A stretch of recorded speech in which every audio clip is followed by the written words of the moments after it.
안녕하세요. 7월 21일 수요일 새벽 예배를 하나님께 올려드립니다. 기도하십니다. 좋으신 주님 감사합니다. 오늘도 믿음으로 하나님께 달려나오게 하시니 감사합니다. 메마른 우리 심령 가운데 생명수 샘물 같은 하나님의 은혜로 적셔 주시고 우리 가람목을 해결하여 주셔서 생명 있게 살아가게 하시며 사명 갖고 살아갈 수 있도록 우리 사랑하는 성도들의 기도에 응답하시며 저의 삶을 새롭게 하여 주시옵소서. 오늘도 말씀 붙잡고 기도할 때 응답받기를 소망하며 예수님의 이름으로 기도했습니다. 아멘. 우리 예찬송가 469장, 새찬송가 412장 내 영혼의 극히 깊은 데서 찬양하십니다. 내 영혼의 극히 깊은 데서 맑은 가락이 울려나네.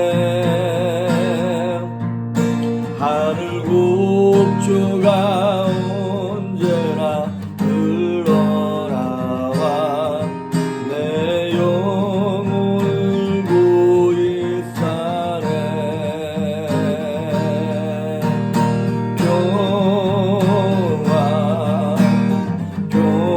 평화로다 하늘 위에서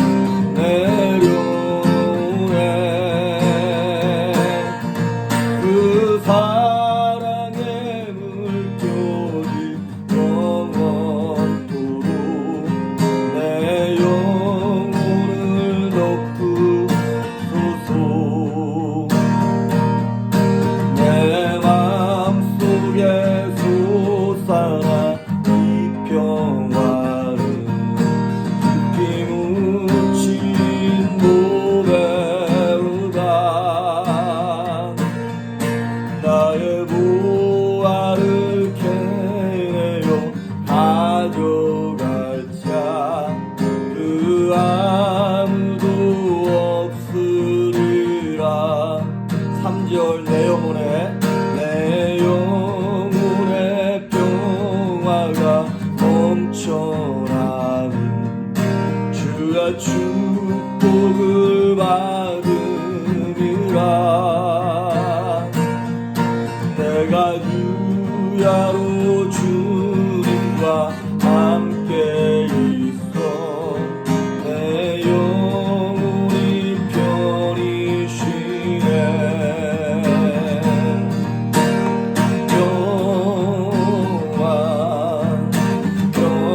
평화로다 하늘 위에서 내려오네.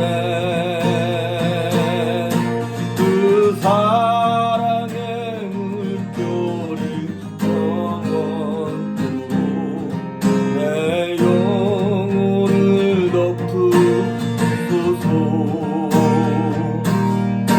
이 땅 위에 험한 길 가는 동안 참된 평화가 어디 있나. 우리 모두 다 예수를 친구 삼아 참 평화를 누리겠네.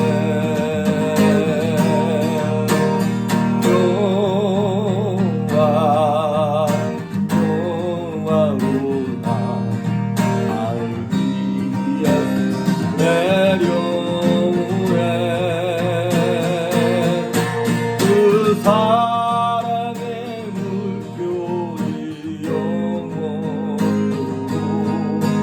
내 영혼을 덮으소서.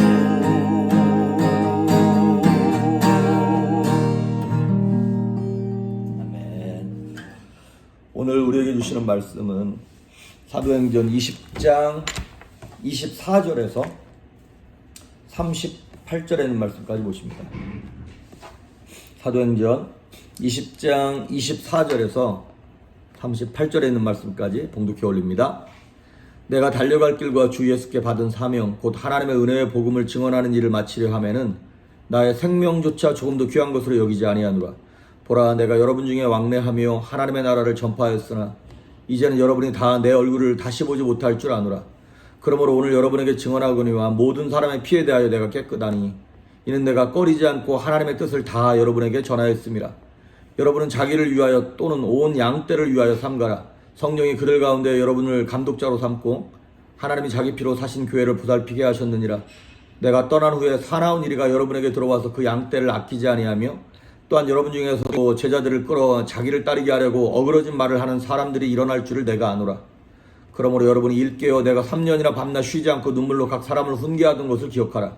지금 내가 여러분을 주와 및 그 은혜의 말씀에 부탁하노니 그 말씀이 여러분을 능히 든든히 세우사 거룩하게 하심을 입은 모든 자 가운데 기업이 있게 하시리라. 내가 아무의 은이나 금이나 의복을 탐하지 아니하였고 여러분이 아는 바와 같이 이 손으로 나와 내 동행들이 쓰는 것을 충당하여 범사에 여러분에게 모본을 보여준 바와 같이 수고하여 약한 사람들을 돕고 또 주 예수께서 친히 말씀하신 바 주는 것이 받는 것보다 복이 있다 하심을 기억하여 할지니라. 이 말을 한 후 무릎을 꿇고 그 모든 사람들과 함께 기도하니 다 크게 울며 바울의 목을 안고 입을 맞추고 다시 그 얼굴을 보지 못하리라 한 말로 말미암아 더욱 근심하고 배에까지 그를 전송하니라. 아멘. 어제 이제 사명에 관한 말씀을 하면서 다 이거 못 전해서 반으로 나눴습니다. 지금 사도 바울이 3차 전도행을 마무리하고 예루살렘 교회로 빨리 가야 되거든요. 그 이제 구제연금 이런 것들을 전달해주고 이제 하기 위해서. 그런데 중간에 에베소를 들려야 되는데 에베소에 가지 않냐고 밀레도라고 하는 에베소에서 가까운 항구 도시로 에베소에 있는 장로들을 다 불러냈어요. 하루라도 빨리 예루살렘에 들어가기 위하여. 근데 또 에베소 교회가 걱정되고 그 성도들을 너무나 사랑하니까 그냥 지나갈 수는 없고 그것도 장로들을 불러내서 또 밤늦게까지 이제 이 막 부탁과 막 이런 당부의 말을 계속 하는 거예요. 자, 그러면서 우리가 어제 보았던 24절 나의 달려갈 길과 주 예수께 받은 사명 그 일을 감당하기 위해서는 사도 바울은 자기 생명도 아깝게 여기지 아니하고 달려왔다라고 하는 그 고백을 사도 바울이 합니다. 자, 그렇습니다. 사도 바울의 이 사명, 사도 바울 같은 사명자의 특징은 무엇이냐면 이 사명이 하나님께서 주신 거라고 그랬죠. 내가 자원해서 받은 게 아니에요. 하나님이 주신 것이기 때문에 그것이 이루어지기 전까지는 포기할 수 없다는 것이죠. 그래서 그 사명을 감당하는 사명자의 자세가 몇 가지가 있는데 첫째, 그 사명을 감당하기 위한 그 사명자의 자세, 삶의 태도는 어떠해야 하는가? 오늘 33절에 보니까 사도 바울이 이런 말을 해요. 내가 아무의 은이나 금이나 의복을 탐하지 아니하였고. 그러면서 18절에 보면 내가 아시아에 들어온 첫날부터 내가 여러분을 어떻게 행하였는지 여러분 다 아시지 않습니까? 라고 그의 삶이 너무나 투명하고 깨끗하고 즉 다른 말로 말하면 심플한 거예요. 복잡하지 않은 거예요. 그러니까 야 너희 교회 목사님은 뭐 하신대? 몰라 뭐 하는지 이러면 좀 문제가 있는 거죠. 너희 교회 목사님 뭐 하시냐? 우리 교회 목사님은 맨날 예배하고 뭐 설교하고 그게 다야. 맨날 뭐 그냥 집에 있고 뭐 딱 명확해야 한다는 것이죠. 뭐 도대체 우리 목사님 뭐 하는지 모르겠어. 이러면 이제 도대체 나가서 딴짓을 하는 건지 뭐 하는지 이러면 이제 좀 의심스러운 거죠. 하나님의 사명을 감당하는 사람은 심플 라이프를 삽니다.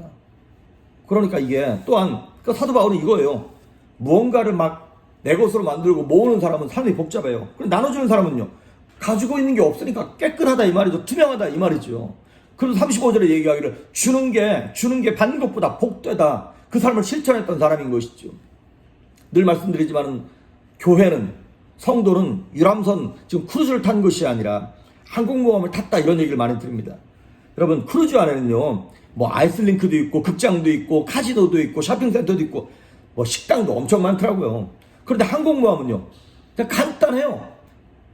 그냥 딱 한 가지 목적을 위해서 모든 게 존재하는 거예요. 뭐 전쟁을 위해서. 적을 섬멸시키기 위해서 이게 필요한가 필요하지 않은가 이거예요. 유람선은요.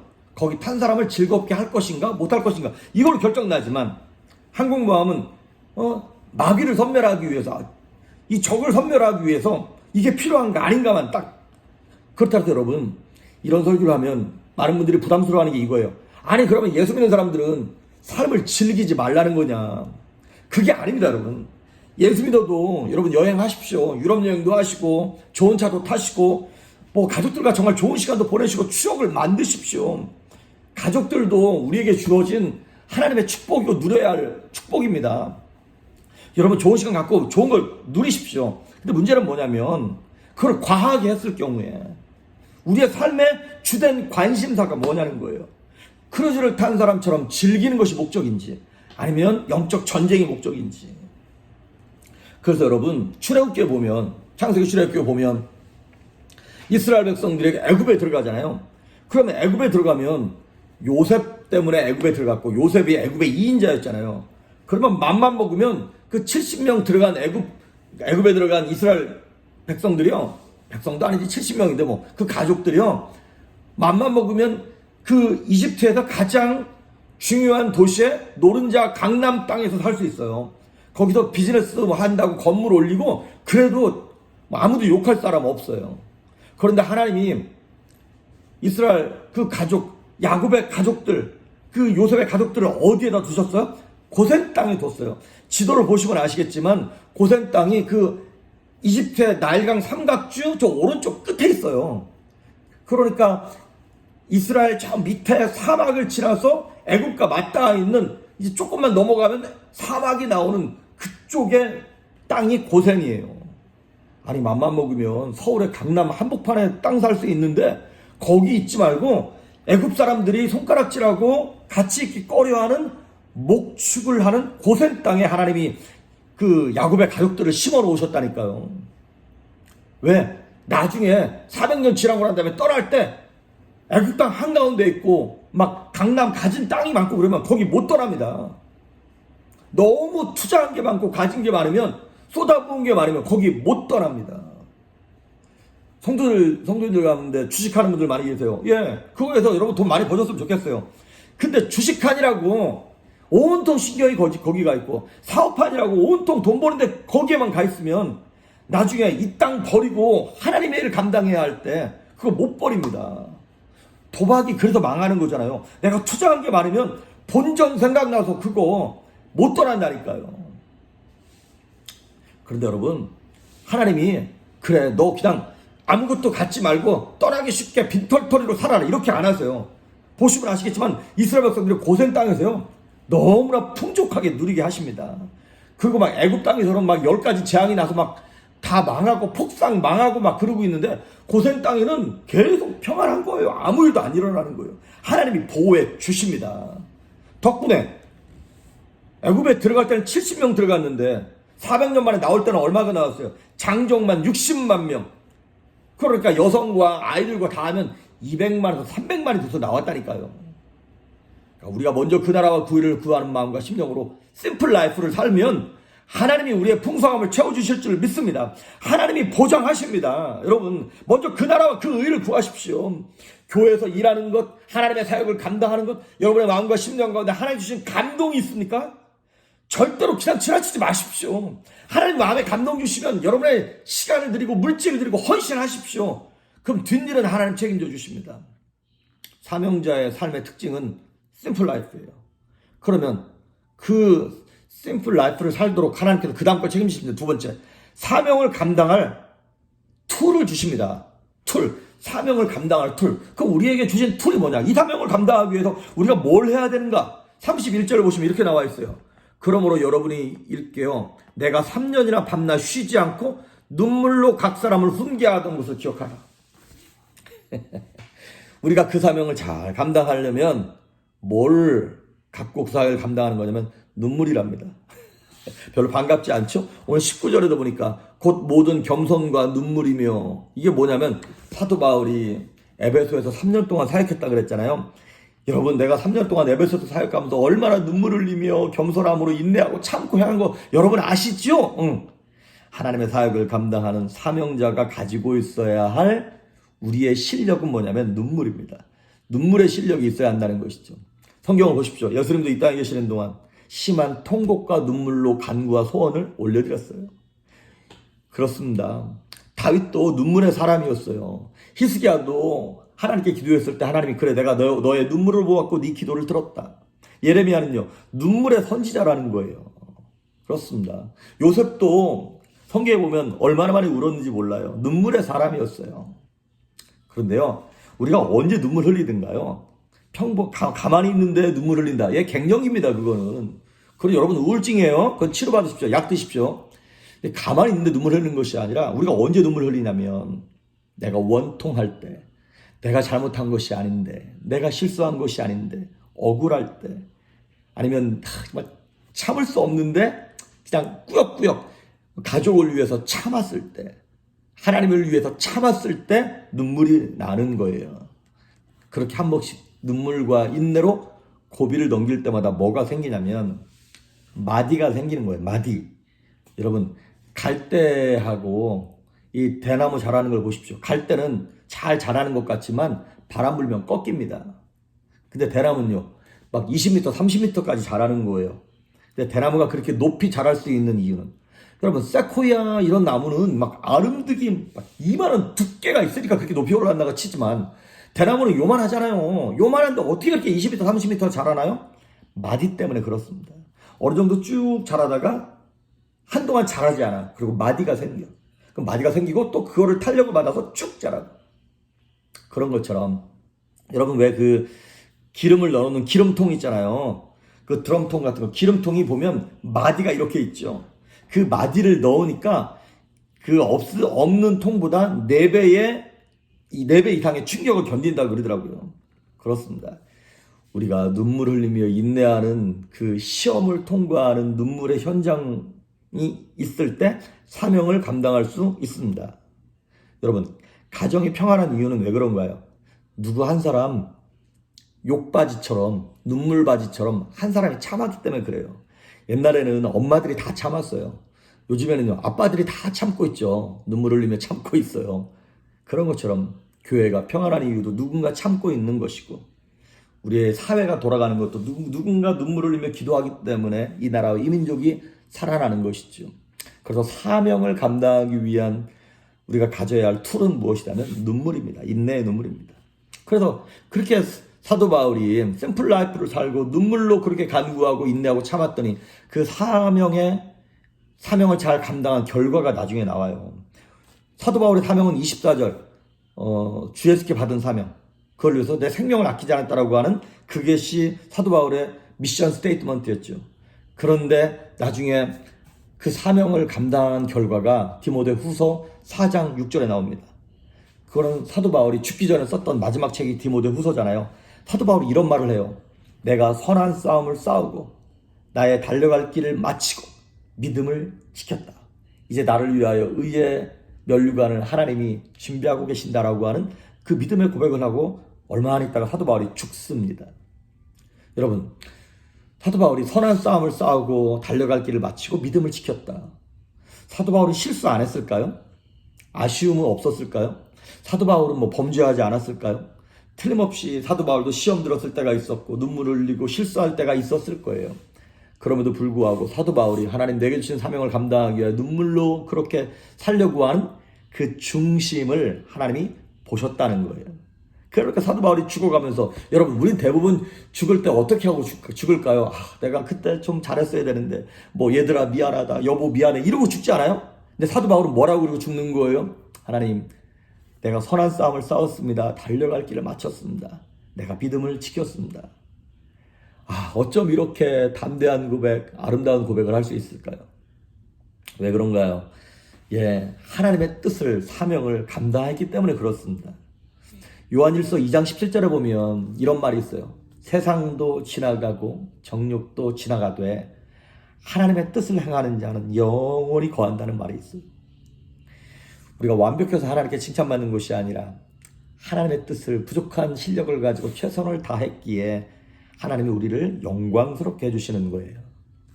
우리는 과연 하나님의 뜻을 행하며 사는 자인가, 아니면 내 마음대로 사는 자인가를 한번 돌아봤으면 좋겠습니다.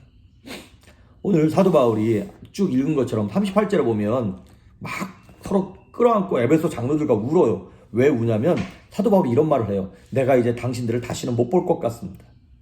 근데 이 말대로 다시는 보지 못합니다. 그리고 거기서 완전히 헤어지는 거예요.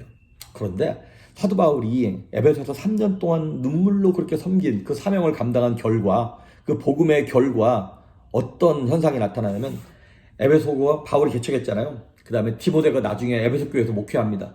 그리고 두기고라고 하는 사람도 거기 에베소 교회를 돕고, 그 다음에 나중에 사도 요한이 또한 에베소 교회에서 단임 목회를 해요. 그리고 나중에 사도 요한의 제자였던 폴리캅이라고 하는 사람이, 이제 이건 성경에 나오는 얘기는 아니에요. 폴리캅은 이제 초대 교부죠. 그 사람이 또, 그러면서 에베소 교회가요, 굉장히 기초가 든든한 교회가 됐어요. 그래서 물론 책망도 있어요. 요한계시록에 가보면 네가 첫사랑을 잃어버렸구나 라고 하는 책망도 있지만 요한계시록 2장 2절과 3절에 보면 이런 칭찬을 하나님이 하세요. 내가 너의 행위와 수고와 너의 인내를 알고 또 네가 악한 자들을 용납하지 아니한 것과 자칭 사도라 하되 아닌 자들을 시험하여 그의 거짓된 것을 네가 드러낸 것과 네가 참고 내 이름을 위하여 견디고 게으르지 아니한 것을 내가 안다라고 하나님이 에베소 교회를 칭찬하세요. 하나님이 바울을 그렇게 칭찬하셨던 것 같아요. 내가 너의 눈물을 보았고 네 수고를 안다. 우리 성도님들도 하나님 그러실 것 같아요. 눈물로 인내하고 참고 억울함을 견딘, 그래서 정말 헌신할 수 없는 상황인데 헌신하고 수고하고 하나님을 섬기는 성도들에게 하나님 이렇게 말씀하실 것 같아요. 내가 너의 눈물을 알고 너의 수고를 안다. 너무 수고했다, 고생했다라고 하나님이 약속하시고 칭찬하실 것 같다는 생각이 들어요. 오늘 우리에게 주신 사명을 먼저 그 나라와 그 의를 구하면서 믿음으로 지켜내므로 말미암아 사도 바울처럼 하나님 선한 싸움을 싸웠습니다. 달려갈 길을 마쳤습니다. 믿음을 지켰습니다라고 하는 당당한 고백이 우리 삶 속에 나타날 수 있기를 주의 이름으로 축복합니다. 기도하십니다. 좋으신 하나님 감사합니다. 주께서 주신 그 사명, 하나님의 은혜의 복음을 증언하는 이를 위하여 나의 생명을 조금 더 귀한 것으로 여기지 않겠다 고백한 사도 바울의 고백 그대로 죽기 전에 마지막에 고백한 것이 선한 싸움을 싸웠습니다 라고 고백한 것처럼 달려갈 길을 마쳤습니다, 믿음의 길을 지났습니다 라고 당당히 고백한 바울처럼 우리도 살 수 있도록 하나님 은혜를 베풀어 주옵소서. 우리와 함께 하시고 성령으로 기름 부어 주옵소서. 감사하고 예수님의 이름으로 기도했습니다. 아멘.